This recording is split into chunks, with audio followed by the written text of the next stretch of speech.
Il me reste un peu moins d'une dizaine de diapositives. Ça va être très rapide. Dans la première partie, en fait, je pense avoir réussi à souligner à quel point on a réussi en seulement 4 ans à avoir un impact réel sur, et j'insiste, sur les puits à colonnes permanentes et non pas sur la conception et le contrôle des systèmes de mécanique du bâtiment. Ce n'était pas notre mandat. J'insiste, ce n'était pas notre mandat et la raison était très claire. Hydro-Québec m'avait déjà expliqué qu'ils avaient des unités de recherche, des unités d'AVER et qu'ils finançaient des chaires de recherche à l'extérieur de Poly pour ces éléments-là. Notre mandat, donc, était de se concentrer sur des PCP. Gabriel, cependant, on a un peu débordé de ce qu'on voulait faire initialement, a quand même illustré à quel point on était capable de réduire la consommation d'énergie pour un système en opération, et ça pendant 2 hivers.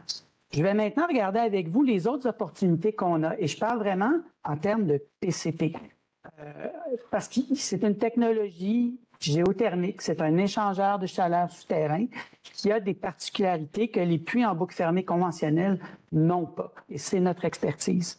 Et parmi les opportunités possibles, disons que les travaux de la chaire ont clairement illustré le potentiel hydrogéologique pour des PCP dans les Basses-Laurentides. On parle tout le secteur de Mirabel, notamment, où il y a de nombreuses serres, mais aussi le secteur de la Montérégie-Ouest, où le grès de Potsdam est presque affleurant dans certains secteurs, pas très loin de la surface, et où on a la certitude que des PCP à faible coût pourraient subvenir couvrir de très gros besoins de chauffage et de climatisation.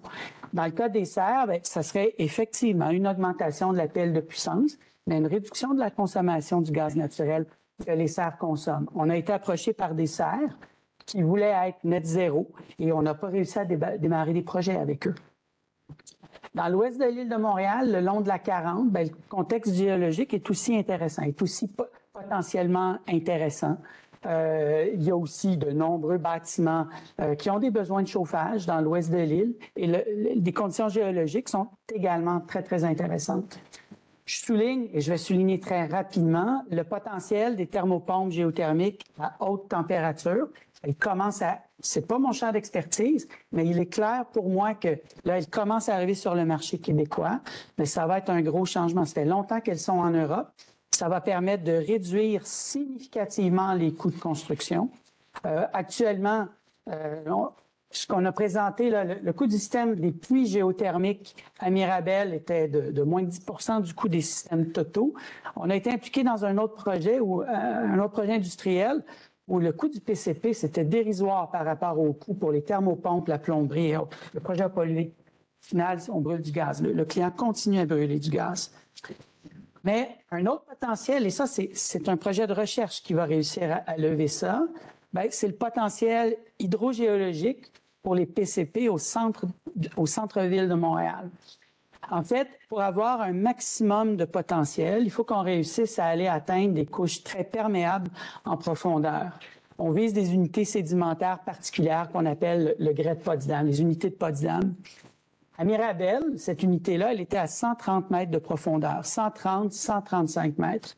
On estime qu'au centre-ville de Montréal, ça va être quelque chose entre 600 et 800 mètres de profond. Au moment où on se parle, on fait à tous les mois un forage de 500 mètres.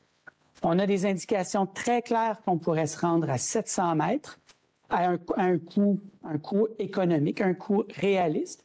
Mais bien sûr, il n'y a personne qui va vouloir être le premier. Personne ne va vouloir se lancer à une si grande profondeur pour un forage de production. On a engagé un consultant ELC2 l'automne dernier.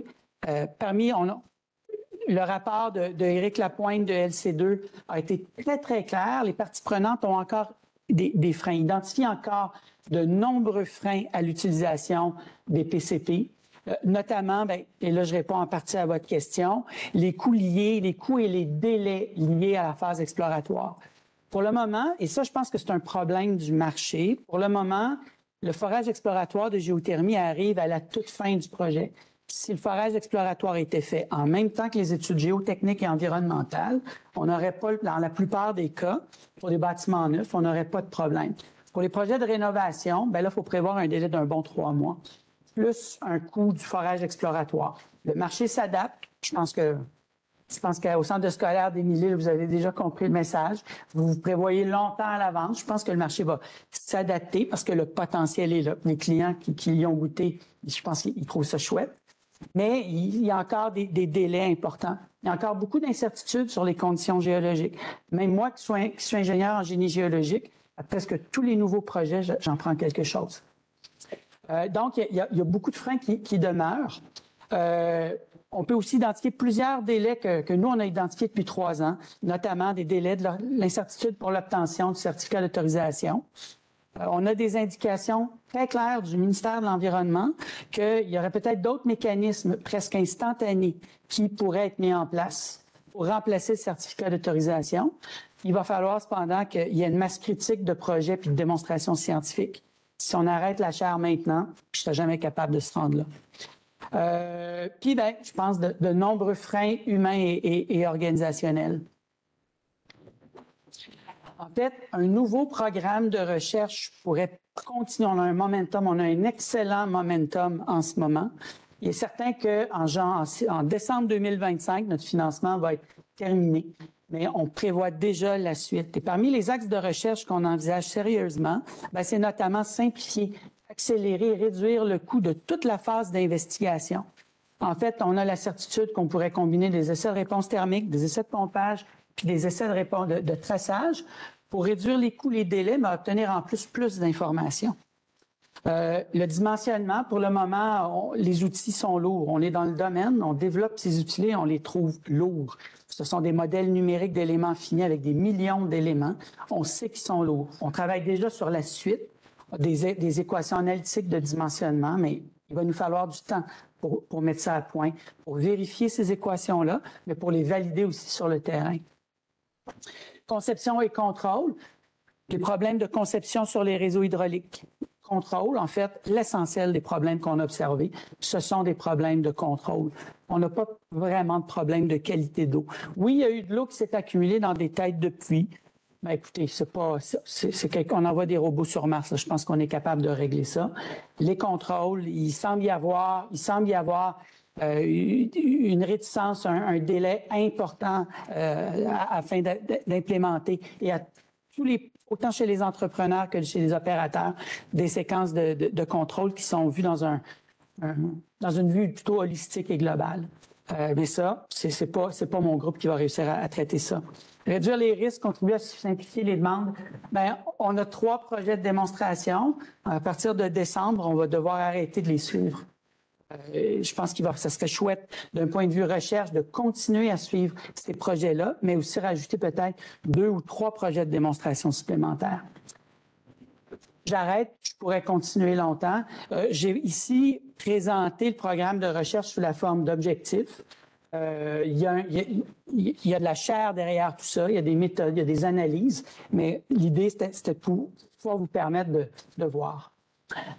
Puis, les parties prenantes ont aussi identifié d'autres leviers. Certains leviers sont internes à la chaire. Parmi les leviers qui ont été identifiés, développer, distribuer un guide pour les PCP. Développer, rendre disponibles des outils de simulation et de conception pour les PCP. Mettre sur pied une firme d'expertise. Certains outils sont internes à la chaire. On travaille en ce moment à rédiger un guide de conception pour les PCP. Ça avance pas aussi vite qu'on le voudrait, on est débordé, mais j'ai bon espoir que d'ici décembre 2025, on va être en mesure de publier la première version du guide. On réfléchit aussi très activement avec l'école à mettre sur pied une firme d'experts qui pourrait offrir des services de consultation de haut niveau à toutes les boîtes de génie conseil qui voudraient faire des PCP, éventuellement des systèmes géothermiques. Finalement, j'ai, à titre personnel, commercialisé un premier logiciel d'analyse des essais de réponse thermique pour les systèmes en boucle fermée l'année dernière. Je devrais commencer à commercialiser l'automne prochain un logiciel de simulation et de conception. Les versions actuelles du logiciel ne comprennent pas les PCP. On n'est pas rendu assez loin en termes de capacité de modélisation rapide. Mais les logiciels sont conçus pour pouvoir intégrer facilement de nouveaux modules. Puis, il y a des leviers qui sont externes à la chaire, à Polytechnique, notamment des tarifications dynamiques, des programmes de subvention. Bonne nouvelle, Hydro-Québec a mis sur pied, a annoncé en janvier dernier, le programme Logivert, qui paye jusqu'à 75% des coûts des systèmes géothermiques résidentiels. C'est quand même un très, très bon pas. C'est pas clair pour moi s'il va y avoir son penchant industriel, commercial, institutionnel, mais ça devrait aider, susciter beaucoup d'intérêt dans la communauté résidentielle pour ces systèmes-là. Alors, ça m'amène en fait à ma dernière diapo, puis ça va nous laisser du temps pour répondre aux questions. Il y avait beaucoup de questions pour Gabriel, je pourrais aussi en reprendre. Alors, où on en est? Aujourd'hui, on est le 15 mai. Accoucher de la première mouture de la chaire, ça a pris presque 18 mois la première fois. Si on veut répéter l'expérience, l'échéancier le plus court qui est possible, selon moi, c'est quelque chose de 16 mois. Une fois que l'octroi, le CRSNG a financé, quelque part autour du 15 septembre 2025, il faut prévoir 3 à 6 mois supplémentaires pour recruter des étudiants de maîtrise et de doctorat et attendre qu'il y ait un impact. Donc, bref, on est déjà en retard. Il va y avoir un hiatus important dans les activités de la chaire. Le but de la rencontre aujourd'hui, c'était aussi pour vous aviser qu'on commence à réfléchir, à travailler activement au renouvellement de la chaire. La première étape, ça va être de s'asseoir avec Hydro-Québec pour voir quelle est l'ampleur des budgets disponibles, quelles sont leurs priorités, leurs besoins. Puis, on l'espère, dans les prochains mois, accoucher d'un programme de recherche, un programme de partenariat qui va vraiment pouvoir continuer d'avoir un impact sur la société. Alors, c'était ma dernière diapo. En gros, les réductions, je pense, d'appels de puissance, elles sont nombreuses. Il reste plusieurs barrières, beaucoup de barrières. Je pense que poursuivre les travaux qui ont été faits vont permettre de les lever.